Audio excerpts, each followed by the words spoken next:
In lesson 4-9, we will compare and order fractions, decimals, and percents. So we've been working a lot with all of these things. Now we need to be able to compare them. Just like when we were working with integers, we were able to compare integers in terms of less than, greater than, and equal to. Rational numbers is including all decimals, fractions, and percents. So that's kind of including our three items there. We have decimals, we have fractions, and we also have our percents. So decimals, the decimals do have to be terminating decimals or repeating decimals. They can't just go on and on forever without terminating or without repeating. For example, the Greek letter pi, which we know stands for about 3.14, but that number does continue on and on and on forever, and it never terminates and it never repeats. So actually we don't call pi a rational number. So we're just talking about decimals that do terminate or repeat. All fractions and all percents in that way. So common denominators, we talked about that before. That's the CD part. And then also now we're talking about least common denominator. Again, we referred to that as LCM, least common multiple, before. This is talking about the same thing. So in order to compare two fractions, you need to have common denominators. Like 1/2, is that equal to 3/4? Well, you can't really compare the two because you have different denominators. So what you do is you rewrite this as 2/4. Is that equal to 3/4? Well, no, it's not equal. 3/4 is greater than 2/4. So we'd say 2/4 is less than 3/4. Another way to check that we'll be going over is to look at your diagonals. So you look diagonally. 2 times 3 is 6, and 4 times 1 is 4, and then you can compare those numbers. So 6 is greater, so we'll open it that way. So that's kind of a nice and easy way to figure out which fraction is greater, or how to compare the two fractions, just by looking diagonally and multiplying, because what you're doing is you're creating a common denominator, thinking about whatever you do to one side you have to do to the other. So for example, in that case, we had 1/2 and 3/4. So by me multiplying this, what I was really doing was creating a fraction that looked like 4/8. So not only was I multiplying the top by 4, but I was multiplying the bottom by 4. And then what I was doing here, when I multiplied the top by 6, I was getting 6, but then I was also multiplying the bottom by 2, and I was getting 8. So, however, this was not the least common denominator.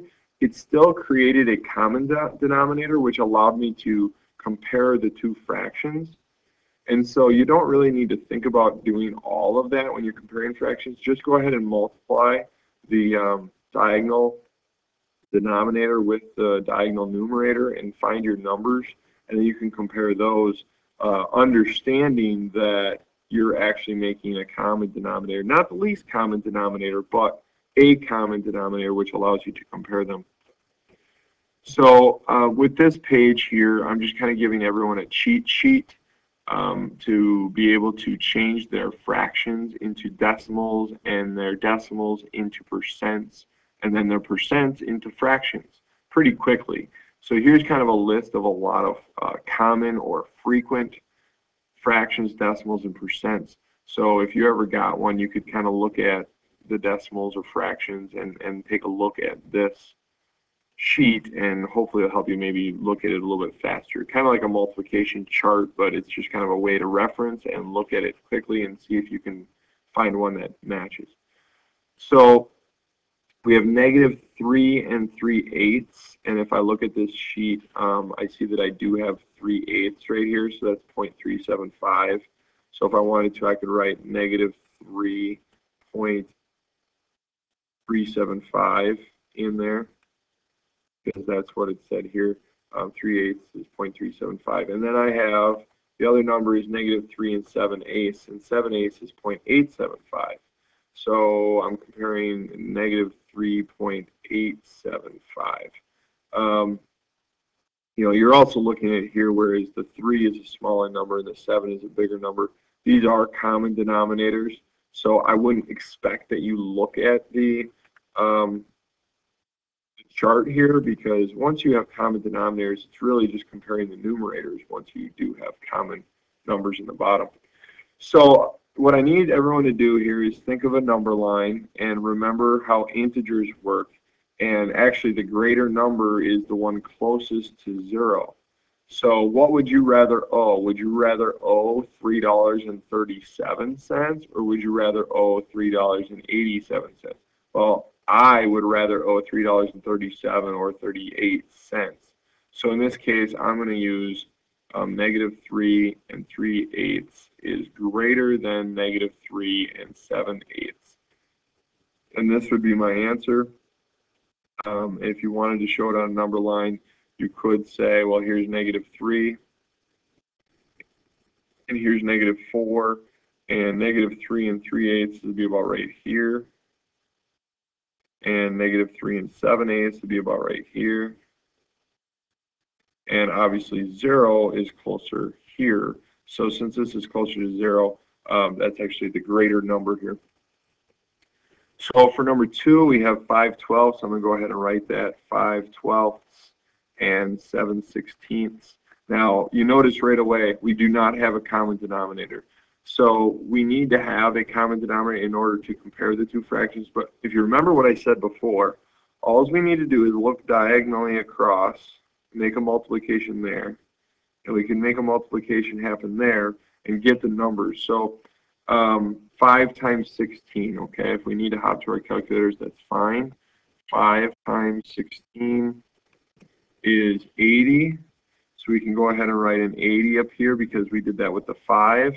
And then I need to do 12 times 7. So 12 times 7, and that gives me 84. So remember, these numbers aren't coming with a least common denominator, but we are creating a common denominator when we multiply like this. And the 84 is bigger, so that means I need to say 5/12 is less than 7/16, because you can see they're actually really, really close, but 7/16 is bigger. So this is your answer, and this would be acceptable for work. So if you wanted to show your work like this, and then right below it, you can just show me your sign. So this would be 1 line or 2 lines if you wrote this on 1 line apiece, and then go to the 3rd line or 2nd line and give me your answer, and then go ahead and circle that right there. All right, for example 3, according to the Pet Food Manufacturers Association, 11 out of 25 people own large dogs. So we're going to write that fraction, that ratio.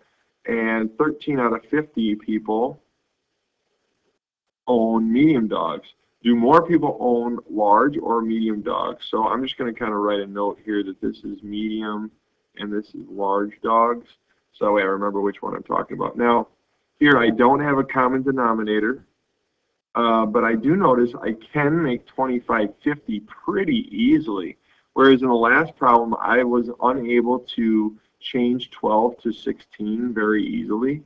I would have had to actually do a bunch of multiples and figure it out, or I could have done the L method or prime factorization, but all those ways would have taken me longer than to just cross multiply. So again, we want to find the most efficient way to do this, and so if 25 can be made into 50 easily by multiplying by 2, you can go ahead and do that and make a common denominator. So multiply both top and bottom by 2, so we get 22 over 50, and we're comparing that to 13 over 50. And now it's pretty obvious that more people own large dogs. So we can say more people own large dogs. Okay, so that would actually be your answer, and this right here would be the work along with you showing me what you're multiplying by. If you wanted to in this problem, go ahead and multiply across diagonally. If you want to get in that habit of doing that, you could go ahead and do that for this problem. You're just going to get really big numbers. So if you were to do 25 times 13, you can still do that. We go 25 times 13, and that equals 325. So like I said, you're going to get really big numbers, but it'll still allow you to compare them. So then we do 50 times 11, and we're going to get 550. As you can see, the large dogs here is significantly larger, just like it was here. The 22 is significantly larger than 13. So again, either way is going to work. What we need you to do is, be a problem solver and look at the different numbers, and if they do make sense, you can make one into the other and actually find a common denominator really easily. Go ahead and do that way. But just show me all your work. Show me what you're actually doing. 4 frozen dinners had the following amounts of vegetables: 7/10, 0.6, 72%, and 16/25. Which list shows the numbers in order from least to greatest? Well, in just looking at these numbers, I can probably get these numbers into percents pretty easily. I do have 1% here. I know that 7/10 can be I can change that 10 to 100 pretty easily. This, if I read it correctly, it's 6/10, so it's kind of like the 7/10 one. And 25, I can change the 25 to 100 pretty easily also. So let's go ahead and show the work in changing these numbers to percent. So again, if I need this over 100, I just add a 0 to both, and then I have 70%. Okay, and then 6/10, I can rewrite that as 6 over 10. Again, add a 0 to both, and I have 60%. And then obviously 72% is already set up as a percent. And then if I do 16/25, I can multiply both top and bottom by 4 to get that over 100. And 16 times 4, well, 6 times 4 is 24. And 4 times 1 is 4, plus 2 is 6. So 64 over 100 is going to give me 64%. So right now I'm thinking, okay, which one is the smallest? Because I want to do least to greatest. So 60% is the smallest. But when I rewrite this as an answer, it's really important that I write the answer in the original form of the problem. We want to give our answers in the way that our problem was given to us. So instead of writing 60%, I'm going to write 0.6, comma, because that's how it was right here. So I'm going to cross that one out. The next one, I can cross this one out. The next one is 64%. Now, how is 64% given to us? Well, it was given to us as 16/25. So I want to write 16/25 next. And then the next one is 70%. Well, how is 70% given to us? Well, 70 over 100, but remember, it was actually given to us as 7/10. So we can write 7/10. And then the last one, of course, is 72%, and that's actually how it was given to us, is 72%. So this would actually be the correct answer written in the correct way. Again, I'm giving my answer back the way I was given the problem. So this is how the problem was given to me, so this is how I need to give it back. But of course, we do need to change it in order to actually compare them. So this is all your work that should be there, and then this is how you write your answer. The proportion of male students in 4 classes are as follows. Which list shows the numbers in order from least to greatest? So we need to actually put these numbers in least to greatest form.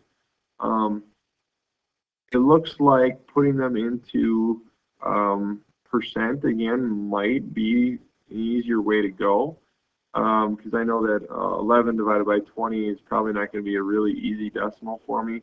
I see the most difficult one for me to work with is going to be this 5/8, because getting eighths into 100 is not going to be really easy for me to do, but that's going to be the only one that's tough. So I'm going to save that one for the end. So here we go with 47 hundredths. If I read it that way, it's really easy for me to write 47 hundredths, which is 47%. So I got that one down, and then 53% was already given to me as a percentage, so we can just write it like that. And then 11/20, well, I know I need to multiply that bottom by 5, so whatever I do to the bottom, I have to do to the top. So I'm going to have 55 over 100, which is 55%. And so now I'm down to my last one, which is 5/8. Now I knew this was going to be a tougher one, so I want to get this into a percentage. Eventually we can set this up as like a proportion, but for now probably the easiest thing for us to do is to just divide it.